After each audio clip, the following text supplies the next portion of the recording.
नमस्कार दोस्तों, चैनल में स्वागत है। मैं प्रहलाद धाकड़, असिस्टेंट प्रोफेसर इकोनॉमिक्स।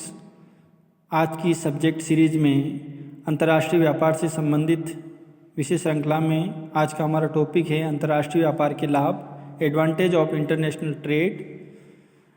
अंतर्राष्ट्रीय व्यापार के लाभों की हम बात करें तो मुख्य लाभों को दो भागों में बांटा हुआ है, आर्थिक लाभ इकोनॉमिक प्रॉफिट और गैर आर्थिक लाभ नॉन इकोनॉमिक प्रॉफिट। तो सबसे पहले हम बात करते हैं आर्थिक लाभ की कि अंतर्राष्ट्रीय व्यापार करने से कौन कौन से लाभ प्राप्त होते हैं। तो पहला है एकाधिकारी प्रवृत्ति पर रोक, रेस्ट्रिक्शन ऑन मोनोपोलिस्टिक कंडीशंस। एकाधिकारी प्रवृत्ति पर अंतर्राष्ट्रीय व्यापार से रोक लगती हैं। देश के व्यापारियों को अंतर्राष्ट्रीय व्यापार के कारण सदैव प्रतियोगिता का सामना करना पड़ता है, अतः वह एकाधिकारी मूल्य पर वस्तुएं नहीं बेच सकते।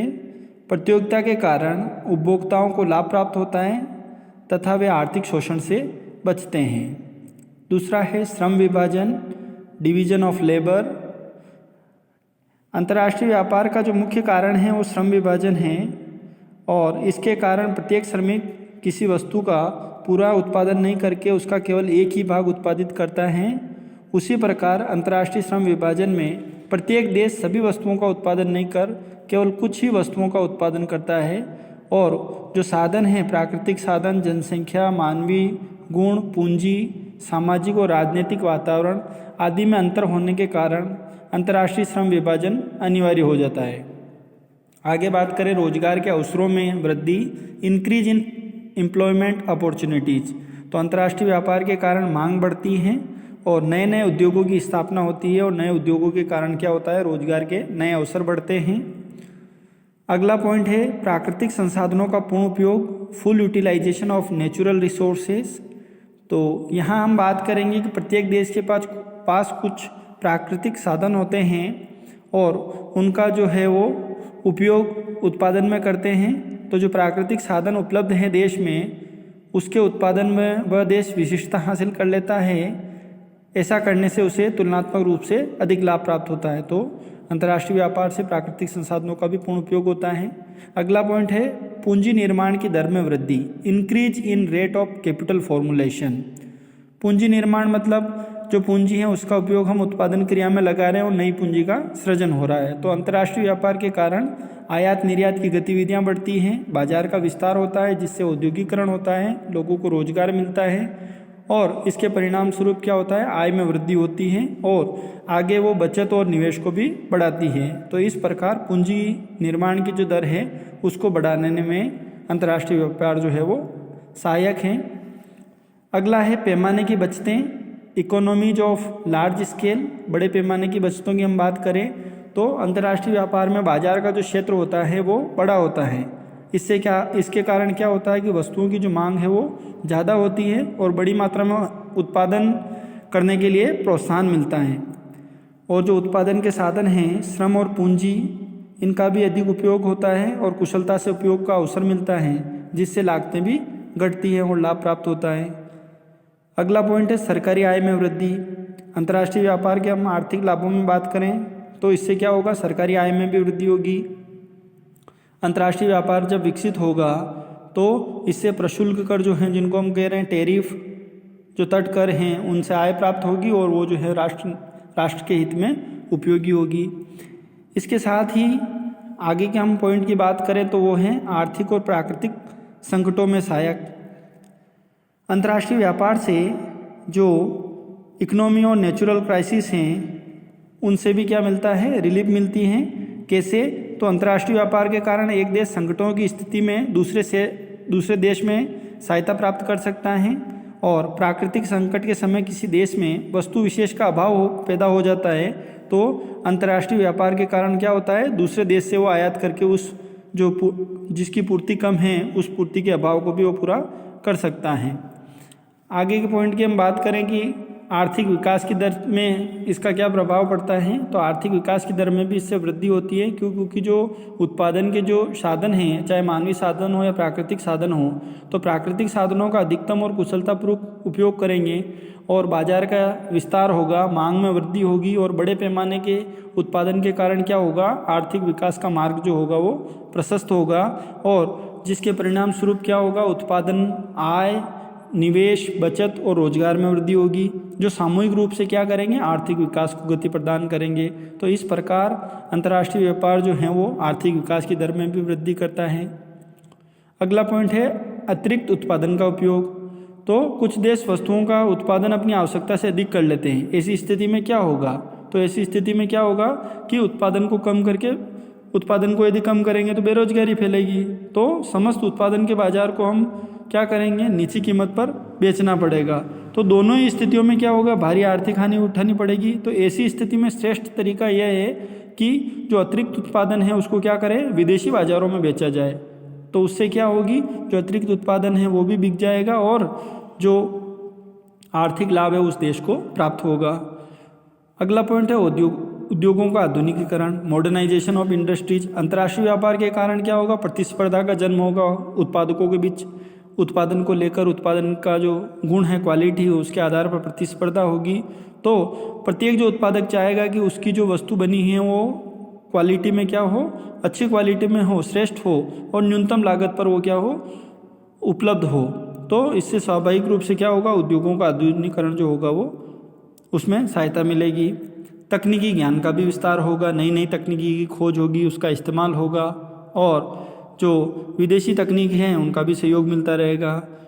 अगली बात है सस्ती वस्तुओं की उपलब्धता। जब अंतर्राष्ट्रीय व्यापार में हम कह रहे हैं कि सभी देशों में वस्तुएं जो हैं, अंतर्राष्ट्रीय व्यापार में एक देश के साथ दूसरे देश की वस्तुएं बेच सकते हैं, तो सभी देश क्या करेंगे कि अपने व्यापार को बढ़ाने के लिए सस्ती से सस्ती और अच्छी क्वालिटी की वस्तुओं को उपलब्ध कराएंगे, जिससे विशिष्टीकरण के कारण क्या होगा, एक देश केवल उन्हीं वस्तुओं का उत्पादन कर सकेगा जिनकी लागत कम है और इस प्रकार उपभोक्ताओं को जो है वो कम कीमत चुकानी पड़ेगी।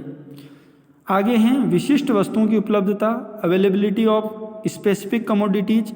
तो अंतर्राष्ट्रीय व्यापार के कारण क्या होगा, एक देश के नागरिकों को वे वस्तुएं भी उपलब्ध हो पाएगी जो उस देश में उत्पन्न नहीं होती हैं। वो दूसरे देश से भी उन वस्तुओं को क्या कर सकते हैं, वो उसे आयात कर सकते हैं। अगला है उपभोक्ता हैं, उनके जीवन स्तर में भी वृद्धि होगी, rising the living standard of consumers. तो अंतर्राष्ट्रीय व्यापार के कारण क्या होगा कि उपभोक्ताओं के जीवन स्तर में जो है वो वृद्धि होगी। नित्य नई वस्तुएं और नई नई किस्म की उपलब्धता के कारण क्या होगा, उनको अधिक संतुष्टि मिलेगी और वो अपने जीवन को अधिक आनंद तरीके से व्यतीत कर पाएंगे। मूल्यों में समानता की प्रवृत्ति, ट्रेंड ऑफ प्राइस इक्वलाइजेशन। अंतर्राष्ट्रीय व्यापार के कारण मूल्यों में समानता आने की प्रवृत्ति रहती है। यदि एक स्थान पर वस्तु का मूल्य कम है और दूसरे स्थान पर अधिक है तो क्या होगा, कम मूल्य वाले स्थान से वस्तु को अधिक मूल्य वाले स्थान पर ले जाया जाएगा। परिणाम स्वरूप क्या होगा, उस स्थान पर भी पूर्ति बढ़ जाएगी और उसके कारण क्या होगा, मूल्य कम हो जाएगा। तो ठीक इसी प्रकार का प्रभाव जो है सेवाओं एवं कीमतों पर भी पड़ता है। मजदूरी दर पर भी अंतर्राष्ट्रीय दशाओं का प्रभाव पड़ता है और उनमें समानता आती है। तो ये जो थे वो थे अंतर्राष्ट्रीय व्यापार के आर्थिक लाभ। अब हम बात करेंगे अंतर्राष्ट्रीय व्यापार के गैर आर्थिक लाभ, नॉन इकोनॉमिक एडवांटेज जो हैं वो इस प्रकार हैं। पहला है सांस्कृतिक संबंध, कल्चरल रिलेशन।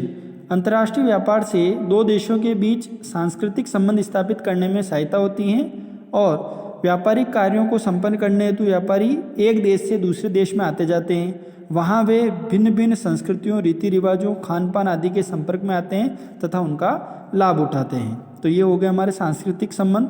दूसरा है शिक्षा के क्षेत्र में महत्व, importance in the field of education. तो अंतर्राष्ट्रीय व्यापार का शिक्षा के क्षेत्र में भी महत्वपूर्ण योगदान रहा है। एक देश के विश्वविद्यालयों में विद्यार्थियों को अध्ययन की सुविधा प्रदान करना, शैक्षणिक भ्रमण हेतु आवागमन होना और पारस्परिक विदेशी व्यापार की इच्छाओं के ही परिणाम हैं। तो इस कारण क्या हुआ है, शिक्षा के क्षेत्र में भी महत्व बढ़ा है। विश्व शांति को बल, स्ट्रेंथ टू वर्ल्ड पीस। तो अंतर्राष्ट्रीय व्यापार के कारण क्या होता है कि जो सहभागी देश हैं उनमें आर्थिक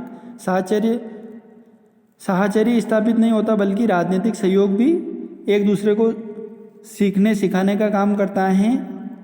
विश्व में विभिन्न देशों के बीच समय समय पर युद्ध होते आए हैं, लेकिन जो राजनीतिक कारण के ये जो सब हुए हैं इनके पीछे राजनीतिक कारण रहे हैं, लेकिन व्यापार जो है वो क्या करता है, शांति का परिचायक है और ये पारस्परिक आर्थिक सहयोग को बढ़ावा देता है और राजनीतिक सूझबूझ और सहयोग को बढ़ाता है। अंतर्राष्ट्रीय अगला पॉइंट है अंतर्राष्ट्रीय भ्रातृत्व। अंतर्राष्ट्रीय जो है वो ब्रदरहुड, इंटरनेशनल ब्रदरहुड, आपसी जो नज़दीकी हैं उसको बढ़ाता है।